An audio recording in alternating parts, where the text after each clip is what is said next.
The story of Layla and Majnun. Long ago, in the vast deserts of Arabia, a boy named Qais was born into the noble tribe of Banu Amir. He was bright, handsome, and deeply sensitive.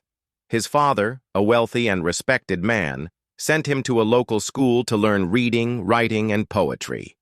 There, Qais met a girl named Layla, a graceful, intelligent, and beautiful soul. From the moment their eyes met, an invisible thread tied their hearts together.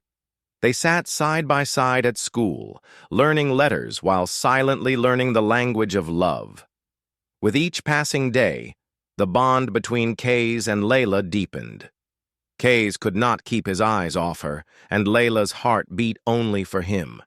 He wrote poems, whispered her name into the wind, and dreamed only of her. Soon, people began calling him Majnun, meaning possessed or madman, because of his obsession with love. But Majnun didn't mind. He had lost his heart, and that was enough. As their love bloomed, Majnun's father went to Layla's family to ask for her hand in marriage. But her father rejected the offer, fearing that Qais's madness would shame the family. Instead, he promised Layla to another man, a wealthy but cold nobleman named Ibn Salam. When Majnun heard the news, his world shattered. He wandered the streets reciting poetry, tears in his eyes, heart in his hands. The name Layla became his breath. Layla was forced to marry Ibn Salam, though her heart was never his. She lived in silence, thinking only of Majnun. Meanwhile, Majnun abandoned the world entirely. He left his home and wandered into the desert. There, among wild animals and lonely stars, he lived like a hermit, writing poems in the sand, talking to birds, and composing odes to Layla under the moonlight.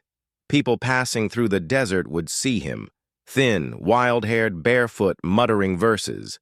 Yet his words were full of beauty and longing. One day, after years apart, Layla could no longer bear the silence.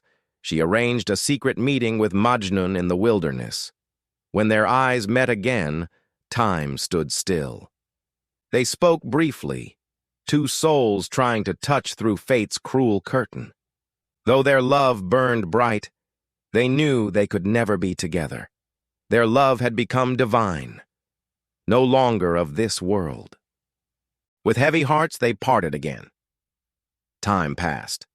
Layla, worn down by sorrow, grew ill and died. When Majnun heard the news, he rushed to her grave. He wept, recited poetry, kissed the earth that held her body, and lay beside her. There, on the soil that embraced his beloved, Majnun took his final breath. He died not in madness, but in the purest form of love, eternal and unbroken. They say the two lovers were buried side by side. And in the still desert night, the wind still whispers their names. Layla and Majnun is not just a story of earthly passion. It's a symbol of a love so pure, so selfless, that it transcends the body and touches the soul. They were not united in life, but their hearts never parted, and in death they found peace, together forever.